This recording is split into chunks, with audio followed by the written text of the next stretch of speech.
My mom would be at all my sporting events. Let's say I was playing football, okay? My mother would be on the sidelines, and if the play on the field started going one way, my mother would run along like, Mark, get him, get him! I'd be like, oh my gosh.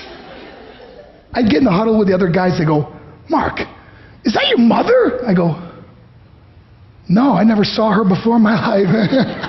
The greatest gift my mother ever gave me, she believed in me. I have overdosed on drugs on 3 occasions where I should have been dead. But I believe I was kept here for a reason.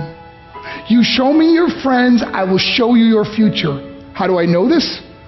I hung out with losers, and I became the biggest loser of them all because I gave up everything I dreamt about as a little boy because of who I chose to surround myself with.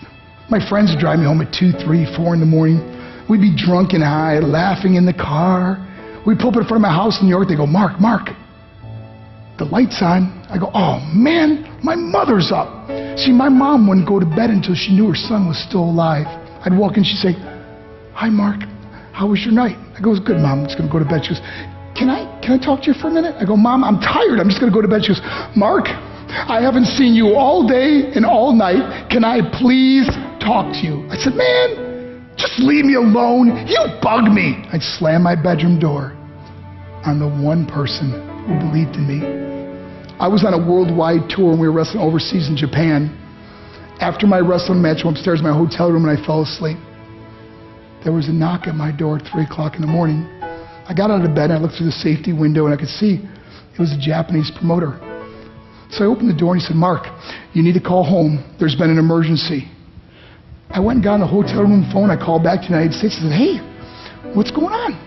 They said, Mark, I don't know how to tell you this. I said, just tell me what happened. I suddenly started crying. They go, Mark, I can't tell you. I said, just say it. They said, Mark, your mother died. I just threw the phone down. I ran out of my hotel room. I took the elevator to the lobby, and when the doors opened up, I just ran out into the street. I mean, there was no cars, there was no people. It was 3 o'clock in the morning. And I walked down the middle of a street in Hiroshima, Japan, and I remember looking up and just saying, Mom, I am so sorry. I flew home for her funeral, and I was so nervous to walk up to her casket, so I just stood way in the back. And I kept looking from a distance. I kept thinking to myself, Mom, please wake up. Please get up. And then I finally got the nerve to walk up to her. And as I got closer, I could see my mom for the first time. I mean, she was so beautiful.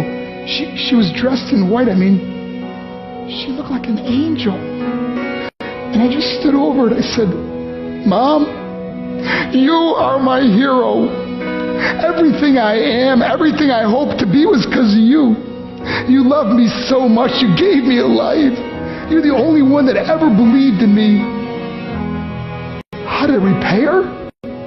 By getting drunk, by getting high, by getting stupid, by hanging out with losers? For what?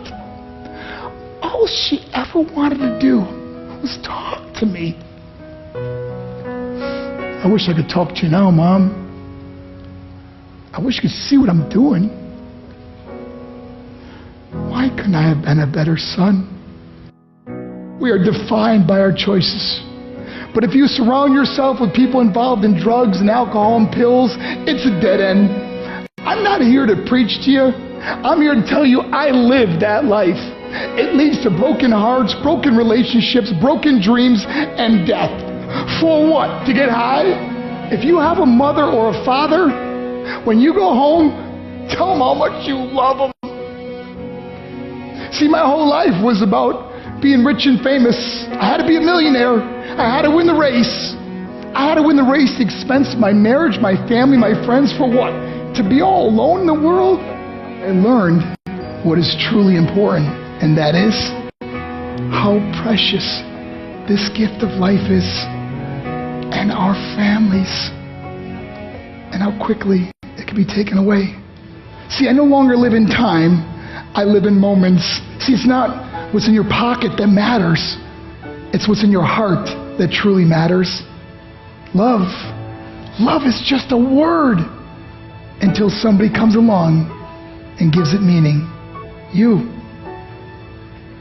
You're the meaning.